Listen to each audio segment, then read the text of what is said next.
हम लोग पढ़ेंगे मुद्रा बाजार। मुद्रा बाजार में जानते हैं क्या होता है? पढ़े हैं मुद्रा बाजार? तो लिखवाए थे, क्या होता है बताइए।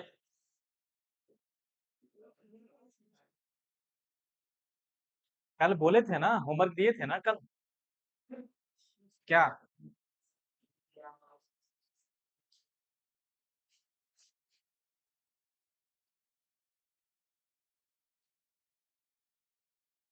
मुद्रा बाजार का एक ही मतलब है, अधिक से कमी की ओर प्रवाह।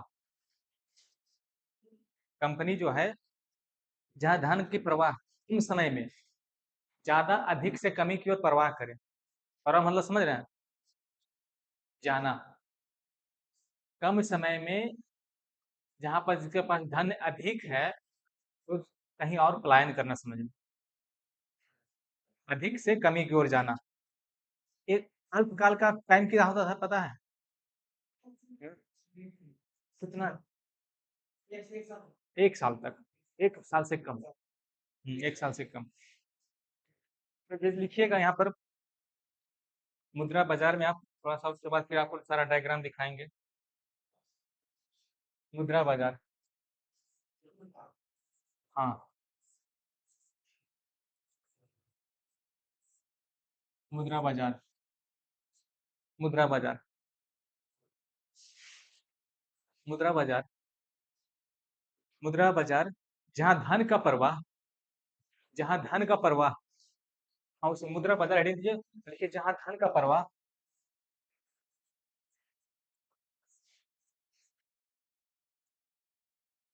जहाँ धन का प्रवाह अल्पकाल, ब्रैकेट में लीजिएगा, 1 वर्ष से कम।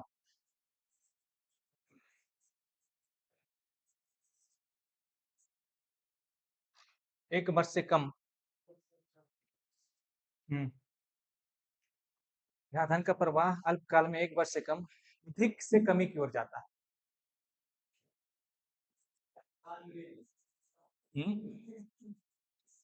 अधिक से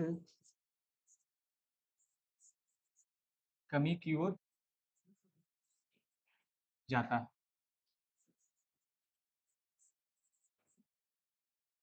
ये हुआ मुद्रा बाजार।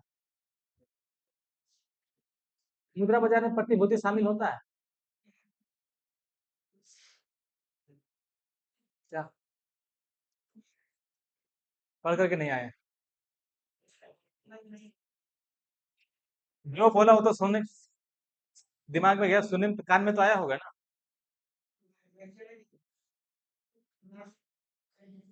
यूट्यूब से देख लेते।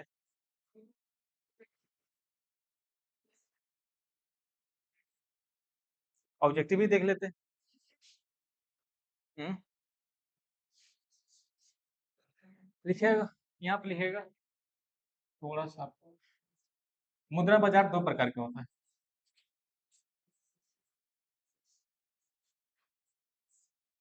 मुद्रा बाजार दो प्रकार का होता है। कौन कौन होता है? मुद्रा बाजार दो प्रकार का होता है। पहला होता है संगठित, और दूसरा असंगठित। पहला संगठित।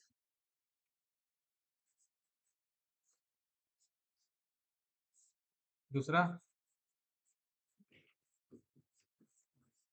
असंगठित। दूसरा असंगठित। संगठित बाजार क्या होता है?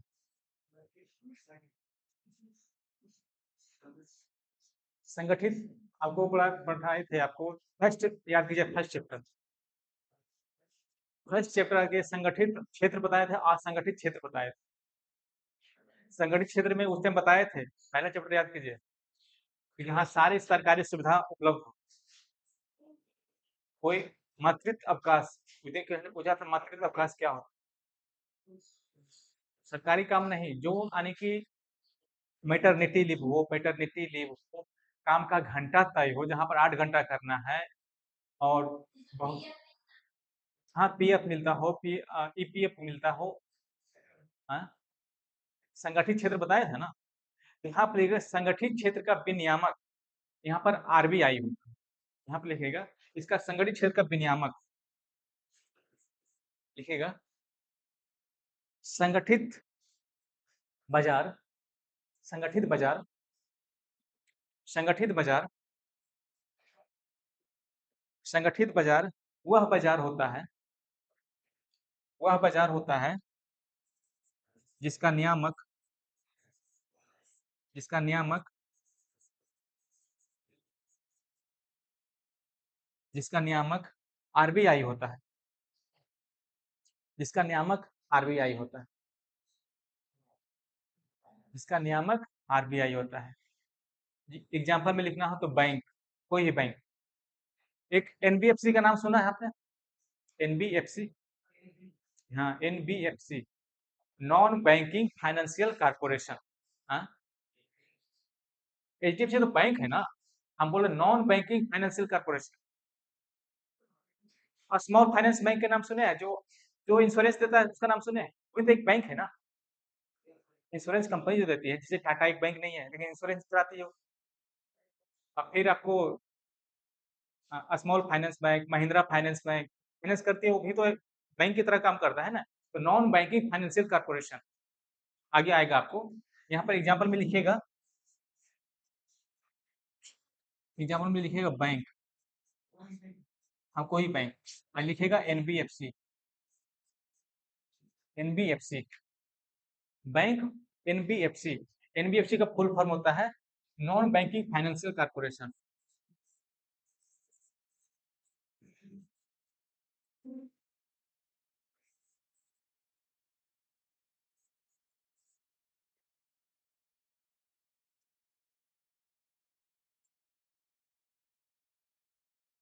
Non banking financial corporation, non banking financial corporation.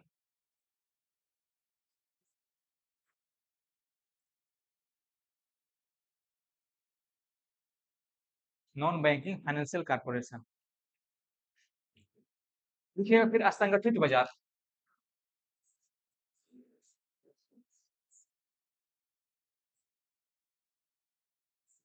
संगठित बाजार, असंगठित बाजार, जिसका कोई नियामक नहीं होता, जिसका कोई नियामक नहीं होता, कोई नियामक नहीं होता। एग्जाम्पल में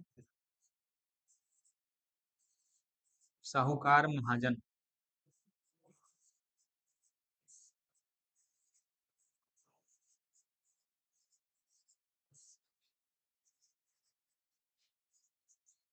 एग्जाम्पल में साहूकार महाजन, इसका कोई नियामक नहीं होता है, वो असंगठित बाजार। संगठित बाजार में आपको आगे आएगा, संगठित बाजार में करने के लिए, बाजार को संगठित करने के लिए बैंक का जो राष्ट्रीयकरण किया गया, उसका भी कहीं ना कहीं संगठित करने के लिए क्या नियामक में रेगुलेशन, रेगुलेटेड, रेगुलेशन कर, रेगुलेट करना, उसको चलाना, नियम बनाना।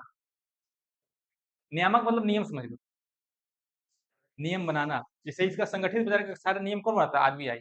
इसका कोई नियम नहीं बनाता।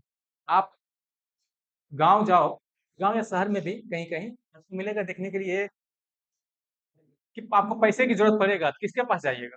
जिसके पास पैसे हो, तो कोई साहूकार या महाजन होगा जो सूद पर पैसा लगाता है। सूद पर पैसा लगाता है तो क्या वो संगठित है? नहीं है ना, वो तो निचोड़ लेगा पैसा। खेत बेचो, घर बेचो, तो पैसा देना पड़ेगा।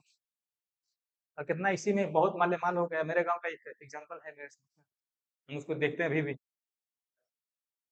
कितना पैसा की करोड़ों रुपए सूद पे लगाए हुए हैं। मेरे गांव का ऐसा एक एक पैसा वाला है, तो वो करोड़ों रुपए पैसा लगाता है। और उसको इतना समझ लो, उसको अगर जो बोलिएगा नहीं कि कल शाम 6 बजे देंगे पैसा, महीने का जो सूद होता है, तो शाम पक्का 6 बजे से 5 मिनट पहले तुम्हारा गेट पर आ जाएगा। टाइम का सिवा तुम जिस डेट में बोलेगा उस डेट में याद पक्का। पता नहीं कितना उसका मेमोरी पावर मजबूत है, पूरा उसको एकदम याद रहता है कि किसको कितना कहाँ पैसा दिए हैं और किस दिन हम दिए हैं, क्योंकि शुरू से वही कर रहा है। बात सही है, शुरू से वही कर रहा है, शुरू से वही कर रहा है वो। ये है जो डीलर जो रहता है ना, राशन बेचता है, डालता है, सरकारी गवर्नमेंट से आता है, वही काम करता है शुरू से, और उसमें बहुत पैसा कमाता है, बनाता है।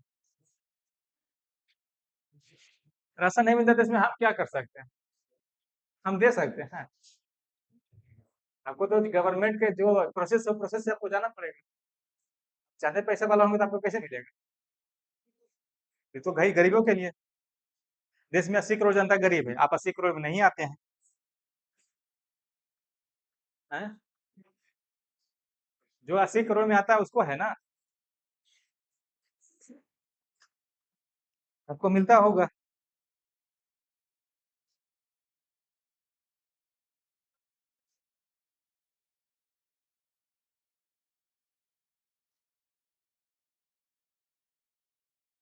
समझ गए हैं यहाँ पर?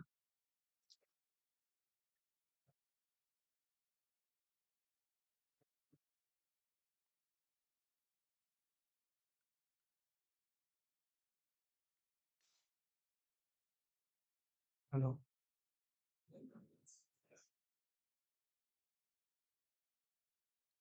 तो समझ में आ रहा होगा अब तो? समझ में आया ये चीज, संगठित और असंगठित क्या होता है जो? बैटरी नहीं काम कर रहा है क्या?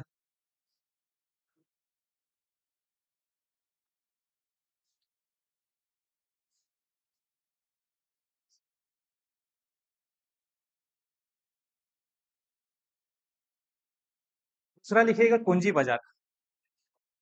पूंजी बाजार। पूंजी बाजार।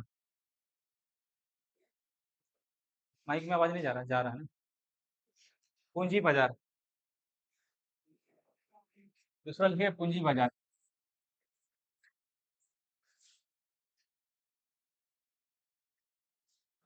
पूंजी बाजार, कैपिटल मार्केट।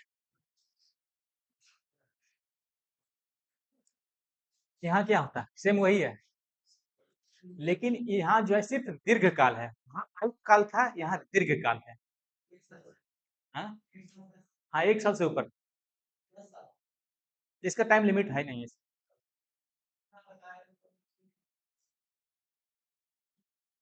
तो 10 साल एक लंबा टाइम हो जाता है, एक अलग बात है ना, लेकिन इसका टाइम वहाँ ड्यूरेशन दिया नहीं है कि टाइम, जितना टाइम ड्यूरेशन के अंदर आपको दीर्घकाल माना जाएगा। ठीक है। हाँ, इसका हर कोई का एक रहता है ना कि इतना पैरामीटर रहता है, इतना पैरामीटर ज्यादा हम दीर्घकाल के हम ब्याज नहीं दे सकते। हर लोग को अलग अलग रहता है। कोई कोई बैंक है तो कहता है नहीं 5 साल में हमको डबल देंगे, कोई कहता है नहीं 10 साल में हमको डबल देंगे। सब बैंक का अलग अलग पैरामीटर है, उस पैरामीटर सब लोग अलग अलग काम करते हैं। ठीक है। पूंजी बाजार। पूंजी बाजार वह बाजार होता है, पूंजी बाजार, हाँ, पूंजी बाजार वह बाजार होता है जहां धन का प्रवाह, जब धन का प्रवाह का चीज अधिक से कमी की ओर, जहां धन का प्रवाह अधिक से कमी की ओर, जहां धन का प्रवाह अधिक से कमी की ओर दीर्घकाल में होता, दीर्घकाल में होता,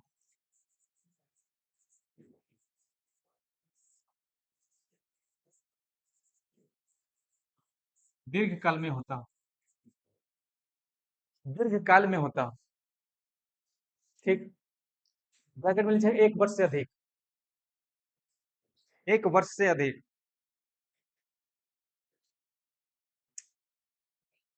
पूंजी बाजार में शामिल क्या क्या है? जहां पूंजी लगता है। पूंजी कहाँ लगता है? शेयर खरीदने में, बॉन्ड खरीदने में, म्यूचुअल फंड में निवेश करने में। हाँ, जहां भी पूंजी लगता है। तो आप लीजिए एग्जाम्पल में शेयर या बॉन्ड, शेयर या स्टॉक, शेयर या स्टॉक लिखिएगा एग्जाम्पल में, शेयर या स्टॉक, शेयर या स्टॉक,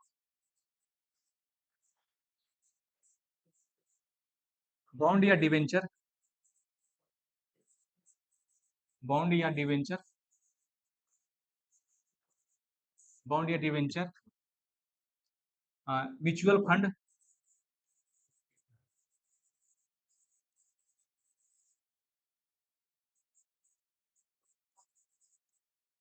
हाँ, म्यूचुअल फंड नहीं जानते हैं? म्यूचुअल फंड, हाँ, देखिए,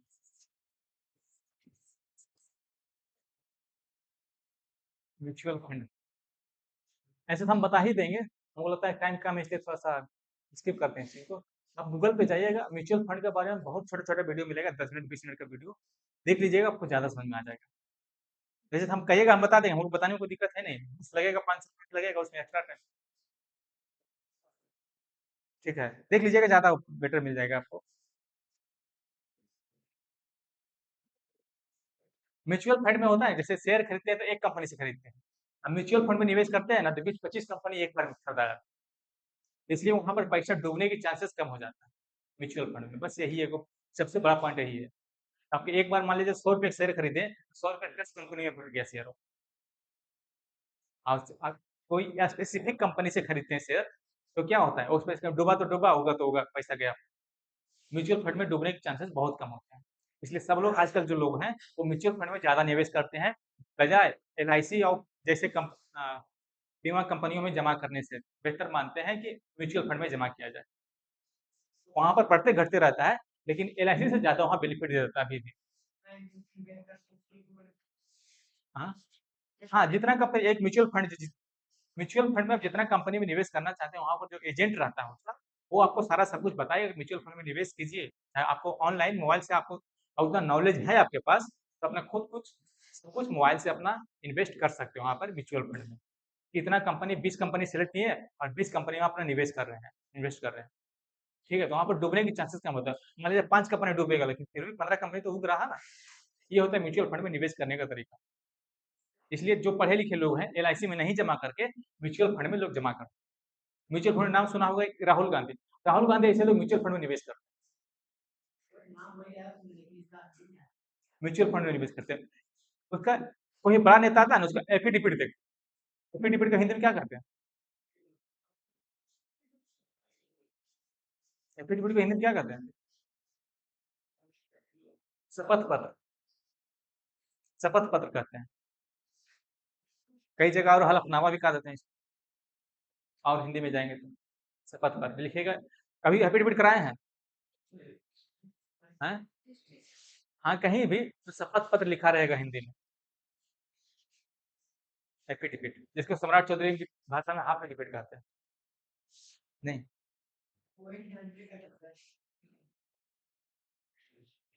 लिखिएगा फिर वित्तीय बाजार, पूंजी बाजार हो गया, लिखिएगा वित्तीय बाजार।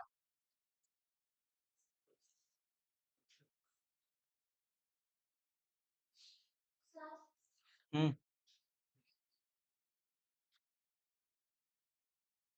अब पानी तो भरा होगा तो अच्छा ही होगा।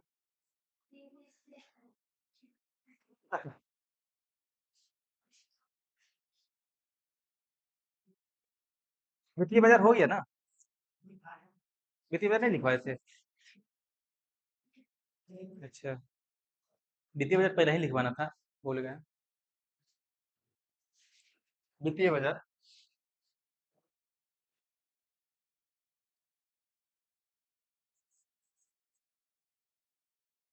वित्तीय बाजार, वित्तीय बाजार। यहाँ भी वही चीज़ है, जहाँ धन का प्रवाह अधिक से कमी की ओर जाता है। वित्तीय बाजार की ज़रूरत क्यों पड़ता है? इसका 4 पॉइंट में लिखना होगा। तो एक पॉइंट में लिखिएगा बचत को निवेश में बदलना। इसका पहला पॉइंट में लिखिएगा बचत को निवेश में बदलना। बचत को निवेश में बदलना। हाँ, जो आपके पास बचा है वो उसको निवेश में बदलना। सेकंड पॉइंट लिखिएगा पूंजी उपलब्ध कराना। पूंजी उपलब्ध कराना।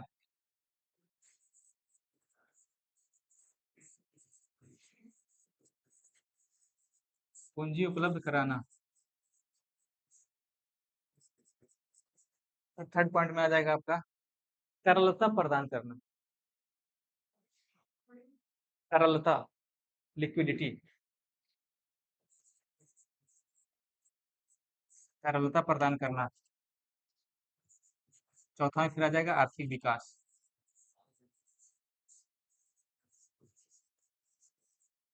चौथा में आ जाएगा फिर आर्थिक विकास। बात यहाँ पर हो गया। मुद्रा बाजार लिखा दिए थे, संगठित संगठित पूंजी बाजार लिखवा दिए। देखिए पूंजी बाजार भी दो तरह का होता है, यहाँ पर थोड़ा सा आपको लिखवा देते हैं आपको पूंजी बाजार। हाँ, पूंजी बाजार, पूंजी बाजार भी दो तरह का होता है।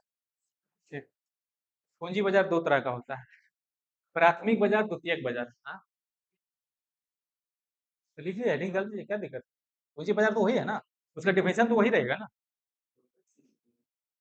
पूंजी बाजार आपको एक लाइन लिखने में इतना पड़ रहा है नहीं है। पूंजी बाजार, इसमें लिखे प्राथमिक बाजार।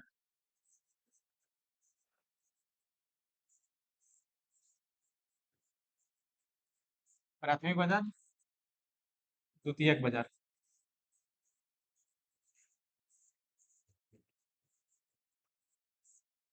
द्वितीयक बाजार, प्राथमिक बाजार, द्वितीयक बाजार। बात यहाँ पर समझ गए। प्राथमिक बाजार क्या होता है? प्राथमिक बाजार क्या होता है?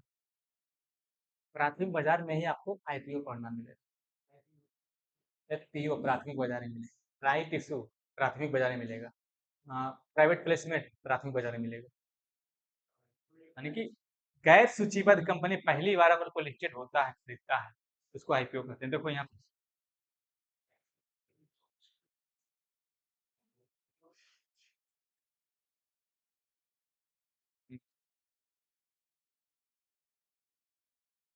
समझ में आ रहा?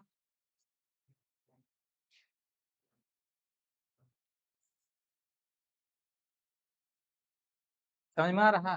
पढ़ने आता है पहले? बताओ, कोई इंग्लिश मीडियम 8वां तक पढ़िए ना, 8वां तक पढ़िए, थर्ड क्लास का बच्चा इसको पढ़ेगा।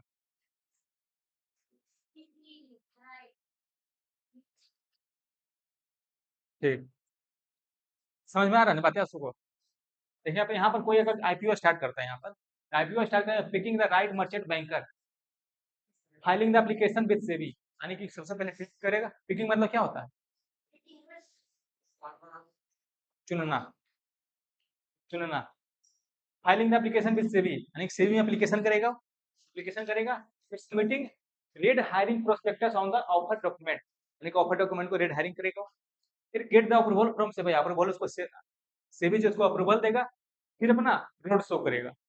रोड शो मतलब समझ रहे हैं, लिस्टेड कंपनी में दिखाएगा, उसको दिखाएगा। फिर डिटरमाइनिंग द आईपीओ प्राइस, वो आईपीओ का प्राइस तय करेगा, आईपीओ का प्राइस तय करेगा। आईपीओ प्राइस दो तरह का होता है, एक होता है फिक्स्ड प्राइस, एक होता है बढ़ते घटते रहे। ठीक, फिर launching the IPO, IPO price तय हो गया, फिर लॉन्च कर दिया, और लॉन्च कर दिया फिर अलॉटमेंट शेयर हो गया, फिर यहाँ पर लिस्टिंग हो गया। अब फिर यहाँ से पर जब सेकंड बार होगा तो वो होगा क्या? वो होगा एफपीओ। हाँ, follow follow in public offering. तो यहाँ पर अगर जो ग्राफ बनाना होगा तो बना सकते हैं, बना लीजिए, ज्यादा समझ में आ जाए कि किस तरह से आईपीओ काम करता है। वो तो हम भेज ही देंगे। बनाना है क्या, आगे बढ़े? आगे बढ़े, फिर देखो एक और लिए थे यहाँ पर, समझ में आ रहा है ये बातें? आईपीओ फर्म है, issue price, shares, underwriter investment bank, shares, issue price, IPO investors, share trades on exchange, shares trades in stock exchange. बात समझ में आ रही है? समझ में आ रहा? नहीं समझ में आ रहा? पहले तो समझ में आया, पहला ही वाला है ये।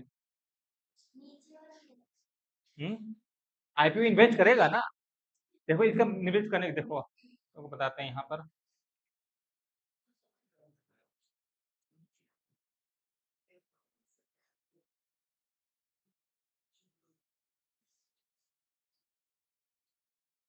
देखो यहाँ पर,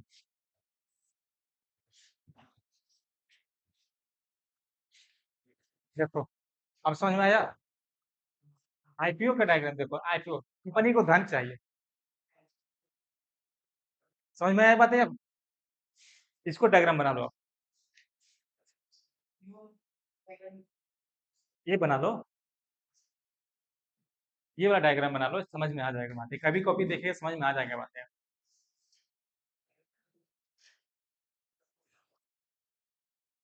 कोई भी कंपनी अगर जो कंपनी को बड़ा करना चाहता है तो बड़ा कैसे करेगा? उसको धन जुटाना पड़ेगा ना। धन कैसे जुटाएगा? आईपीओ लाएगा तब तो। Initial public offering. आईपीओ को तुम्हें पता होगा ना, तो भी लिखना पड़ेगा। Initial public offering.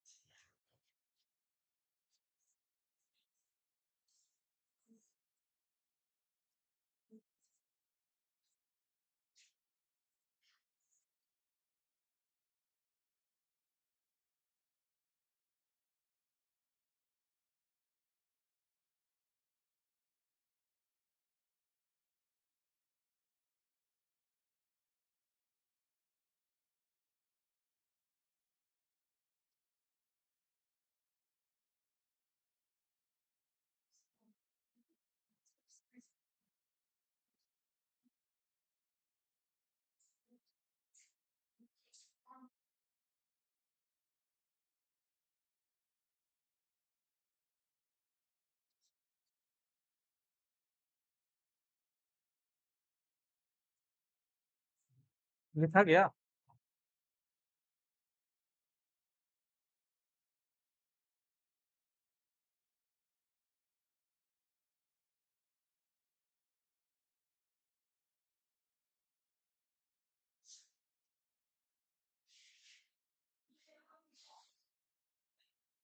इतना पर तो आप लोग को समझ में आ रहा होगा आईपीओ कैसे काम करता है।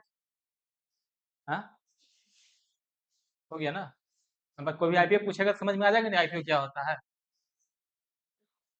देखो और है क्या कुछ।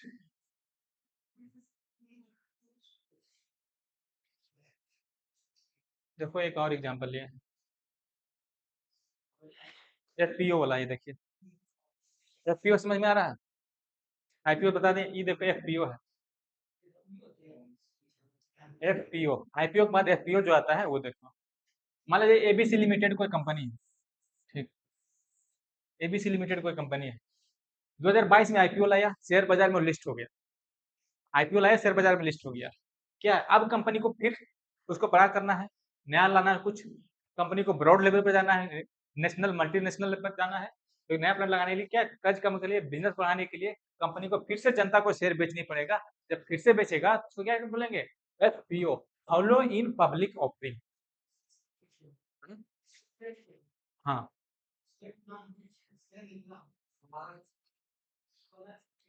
कंपनी जब फिर बेनिफिट में है तो फिर वो दोबारा बेचेगा तो उसको एफपीओ कहते हैं।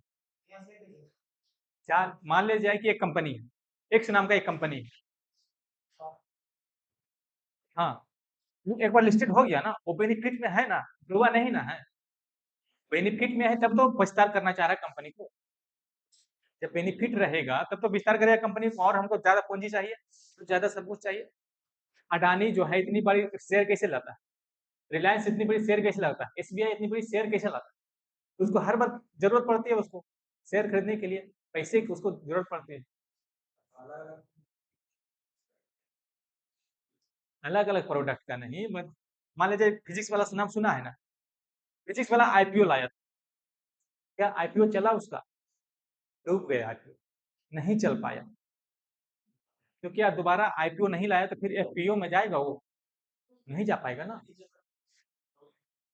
लोग इन्वेस्ट नहीं किए, लोग इन्वेस्ट नहीं किए, और लोग इन्वेस्ट नहीं किए तो फिर कंपनी डूबेगा ही।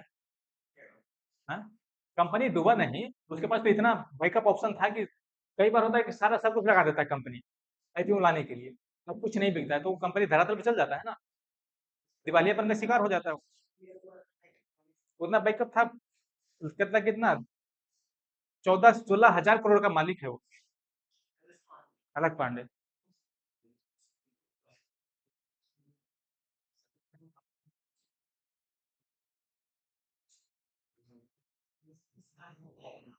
देखो यहाँ पर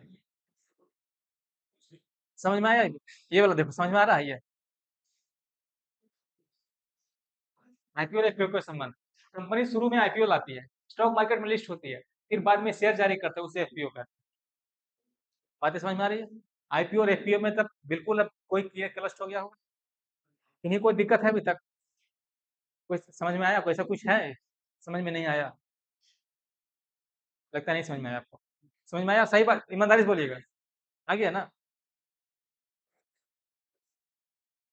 चलो, यहाँ पर हो गया। और कुछ बचता है? नहीं फिर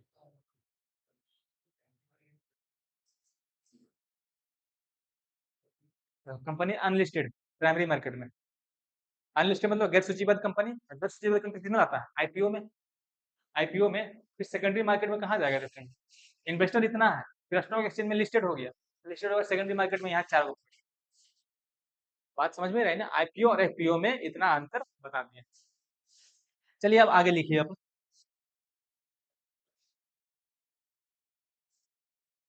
और कुछ तो नहीं बचा। चलो। हम्म। चलो यहाँ पर आते हैं। यहाँ पर आते हैं। प्राथमिक बाजार। प्राथमिक बाजार की डेफिनेशन लिखिएगा। प्राथमिक बाजार की डेफिनेशन लिखिए। प्राथमिक बाजार। प्राथमिक बाजार वह बाजार होता है। प्राथमिक बाजार वह बाजार होता है। प्राथमिक बाजार वह बाजार होता है जहां कोई गैर सूचीबद्ध कंपनी, जहां कोई गैर सूचीबद्ध कंपनी पहली बार शेयर जारी करता है। पहली बार शेयर जारी करता है। गैर सूचीबद्ध कंपनी पहली बार शेयर जारी करता है। गैर सूचीबद्ध कंपनी पहली बार शेयर जारी करता है।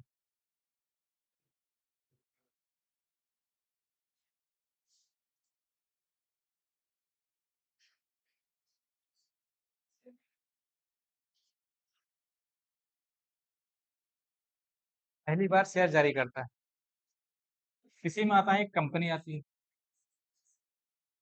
एक कंपनी को, फिर यहाँ पर देखिए एक सूचीबद्ध कंपनी। सूचीबद्ध कंपनी। और दूसरा गैर सूचीबद्ध कंपनी।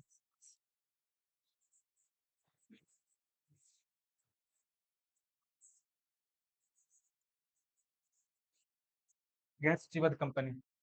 बात यहाँ पर समझ में आ रही है? यहाँ पर लिस्टेड अनलिस्टेड, और जो अंग्रेजी में लिखना हो तो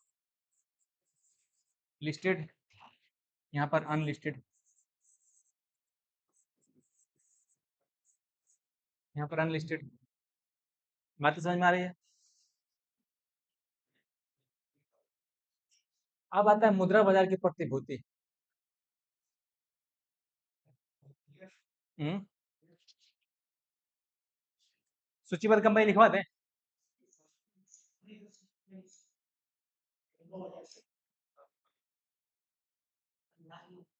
हम्म।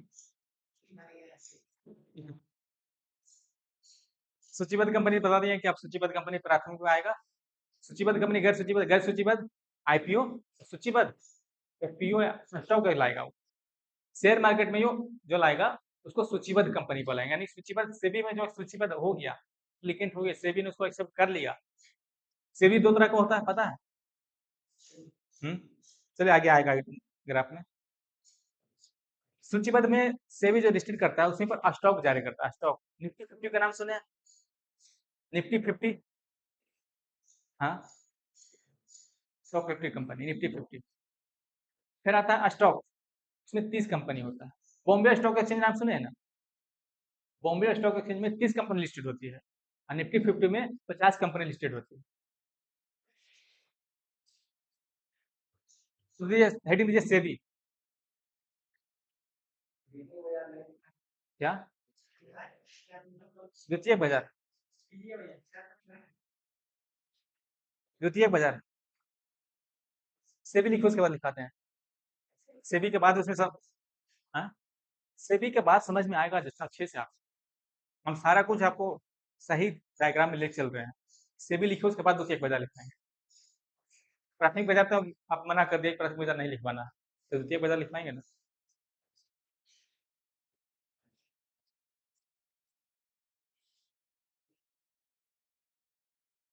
चलिए हेडिंग दीजिए।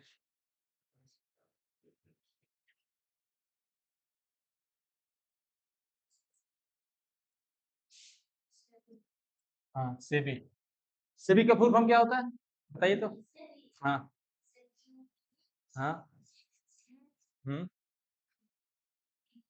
बिल्कुल, बहुत अच्छा। सेबी।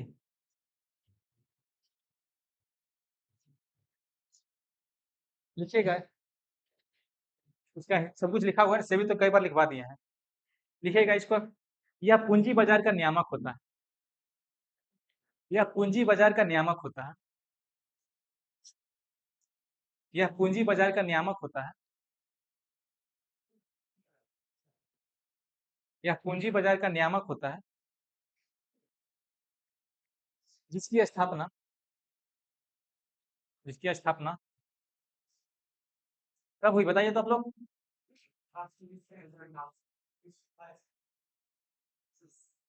साइज कब हुआ? 88, हाँ 1988। जिसकी स्थापना 1988 में की गई। जिसकी स्थापना 1988 में की गई। जबकि नियामक संस्था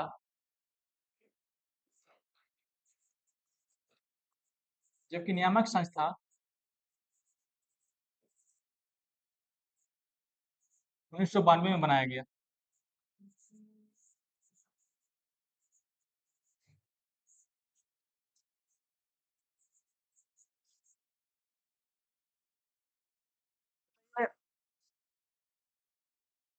आप बताइएगा, सेबी की स्थापना कौन सी पंचवर्षीय योजना में हुई?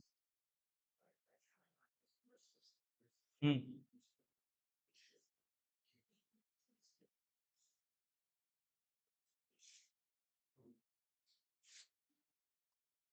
चौथी। आप बताइए, आप आए थे? आप बताइए। पांचवी। गलत है। आप बताइए उधर से, कौन सी पंचवर्षीय योजना में हुआ?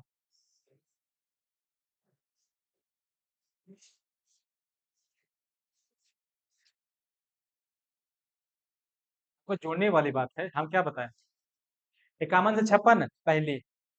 56 से 61 दूसरी। 61 से 66 तीसरी। 69 से 74 चौथी। 74 से 78 पांचवी। फिर 80 से 85 छठी। 85 से 90 सातवीं। तो सातवीं पंचवर्षीय योजना में हुआ ना? हाँ? क्या? सातवीं 88 बोले ना? क्या? 92 में नियामक संस्था, आठवीं में उसका नियामक बना है। आठवीं पंचवर्षीय योजना में नियामक हुआ है, रेगुलेटेड हुआ है, वो लिस्टेड हुआ है, भारत सरकार रिकॉर्ड में गया है। लेकिन स्थापना कब आया? 1988 में सातवीं पंचवर्षीय योजना। बातें समझ में आई?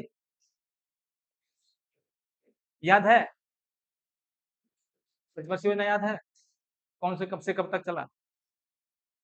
नहीं चलेगा, ऐसे काम कैसे चलेगा? बोलो, तुम लोग इतना आरक्षण रहते हुए भी फायदा नहीं उठाए, फिर गड़बड़ है।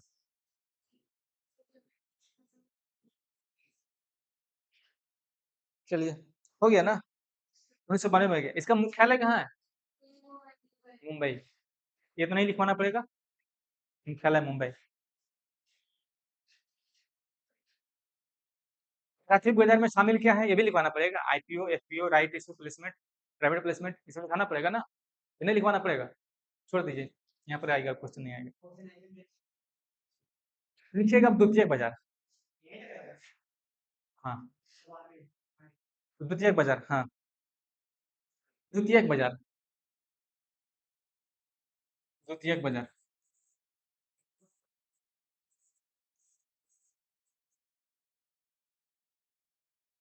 द्वितीयक बाजार।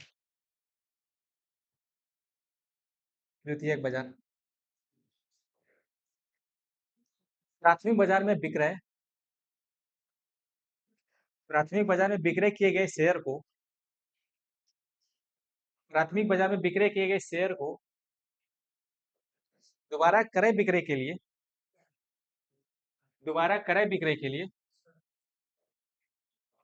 प्राथमिक बाजार में विक्रय किए गए शेयर को दोबारा क्रय विक्रय के लिए, दोबारा क्रय विक्रय के लिए स्टॉक एक्सचेंज में, स्टॉक एक्सचेंज में सूचीबद्ध कराया जाता है। स्टॉक एक्सचेंज में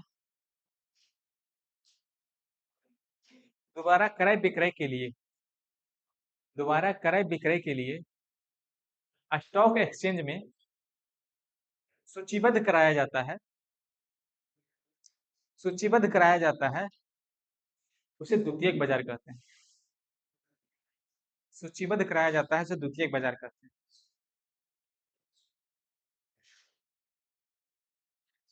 स्टॉक एक्सचेंज, स्टॉक एक्सचेंज में सूचीबद्ध कराया जाता है, स्टॉक एक्सचेंज में सूचीबद्ध कराया जाता है, उसे द्वितीयक बाजार कहते हैं, उसे द्वितीयक बाजार कहते हैं। नहीं, एफपीओ आएगा प्राइवेट में आएगा, प्राइमरी में आएगा। इसमें दो मुख्य स्टॉक एक्सचेंज हैं, BSE, NSE, Bombay stock exchange, national stock exchange. बताना है, स्किप करना है?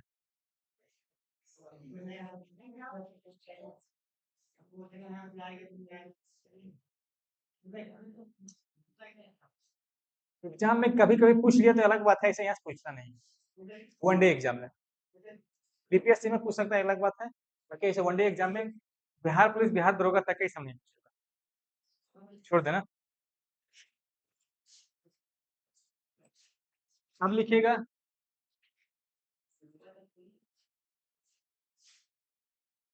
यहाँ यहाँ थोड़ा समझने वाला चीज है, बाकी यहाँ कुछ ऐसा हुआ नहीं है नहीं, यहाँ कोई फैक्ट भी नहीं है। यहाँ पर जो फैक्ट आएगा ना, जैसे कॉल मनी, नोटिस मनी, जानते हैं सब? कॉल मनी, नोटिस मनी नहीं जानते हैं ना? वो हम लिखवा देंगे, अच्छा आगे आगे आएगा। अच्छा ठीक, भेज देंगे, पीडीएफ भेज देंगे। लिखिएगा मुद्रा बाजार की प्रतिभूति, मुद्रा बाजार की प्रतिभूति। हाँ, हेडिंग दीजिए, मुद्रा बाजार की प्रतिभूति।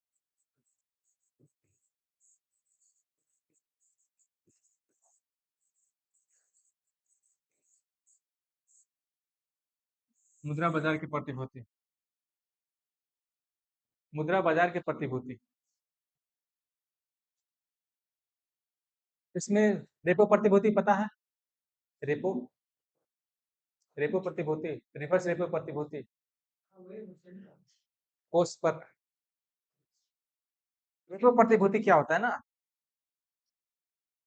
बैंक जो है आरबीआई से उधार लेता है रेपो प्रतिभूति में, और रिवर्स रेपो में आरबीआई बैंक से उधार लेता है। कितने समय के लिए? अल्पकालिक, एक दिन से 91 दिन तक, एक दिन से 91 दिन तक। ठीक, वही एक दिन से 91 दिन तक रेपो प्रतिभूति होता है। छोड़ दें, स्किप कर दें? हाँ, नहीं लिख लीजिए, यहाँ से कोई इंपॉर्टेंट है, लिख लीजिए। हाँ, नहीं यहाँ पूछ देगा रेपो प्रतिभूति कितने दिन के लिए जारी किया जाता है, याद रहेगा? याद रहेगा तो फिर याद छोड़ देते हैं, लिख देते, लिखा लीजिए, पूछ देगा यहाँ क्वेश्चन। रेपो लिखिए, रेपो प्रतिभूति, रेपो प्रतिभूति।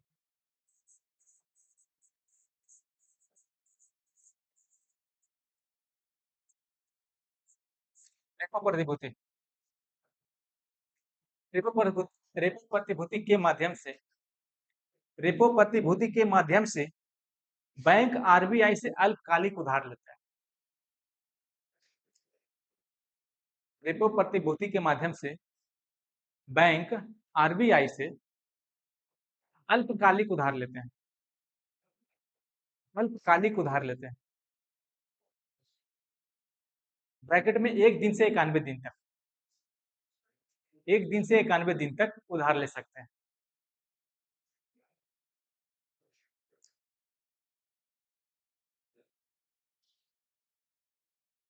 रिवर्स रेपो में बस उल्टा हो जाएगा, ये लिखवाए हुए हैं। कोष पत्र लिख लीजिए, कोष पत्र, कोष पत्र। हम्म, कोष पत्र, कोष पत्र। यहाँ जो होता है ना, सरकार पैसा लेता है आरबीआई से। हाँ, लिखिएगा, कोष पत्र के माध्यम से केंद्र सरकार, राज्य सरकार नहीं, कोष पत्र के माध्यम से केंद्र सरकार आरबीआई से अल्पकालिक उधार लेता है, आरबीआई से अल्पकालिक उधार लेता है, आरबीआई से अल्पकालिक उधार लेता है, आरबीआई से अल्पकालिक उधार लेता है। कोष पत्र 3 प्रकार का होता है, 91 दिन, संसद का उसका गारंटर बनेगा।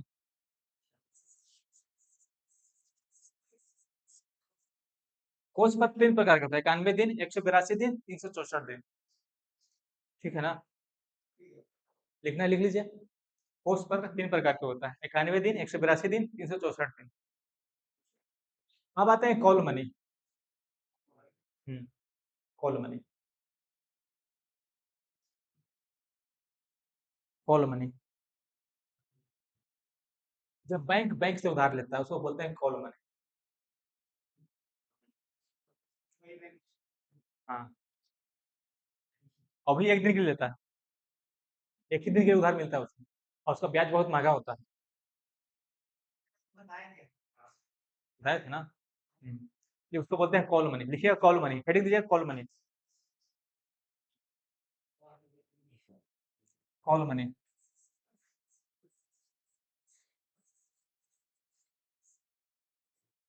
कॉल मनी,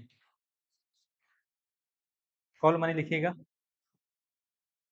जब एक बैंक, जब एक बैंक किसी अन्य बैंक से एक दिन के लिए उधार लेता है, जब एक बैंक किसी अन्य बैंक से एक दिन के लिए उधार लेता है, जब एक बैंक किसी अन्य बैंक से एक दिन के लिए उधार लेता है, किसी अन्य बैंक से एक दिन के लिए उधार लेता है, उसे कॉल मनी कहा जाता है, उसे कॉल मनी कहते हैं। फिर आता है यहाँ पर नोटिस मनी।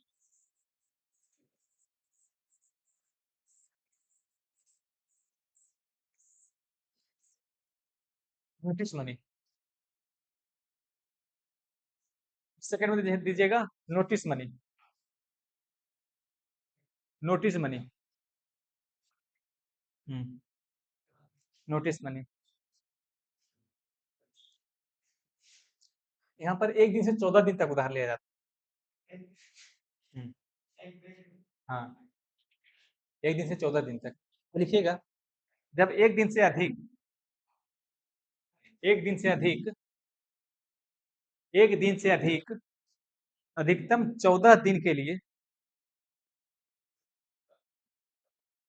अधिकतम 14 दिन, अधिकतम 14 दिन के लिए,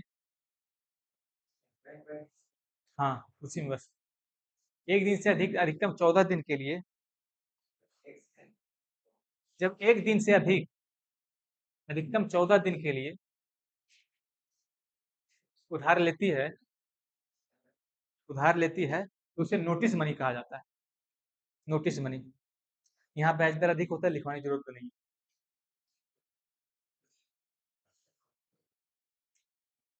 यहाँ तक समझ में आया हो कॉल मनी नोटिस मनी क्या होता है? समझ गया ना? एक दिन के लिए, अधिकतम 14 दिन के लिए, एक दिन के लिए कॉल मनी, यहाँ पर 14 दिन के लिए अधिकतम नोटिस मनी। बस आप इसी तरह से याद कर सकते हैं, फॉलो करके तुरंत बात कर सकते हैं, नोटिस भेज के 2-4 दिन बाद बात कर सकते हैं। बात समझ में आ गया? अब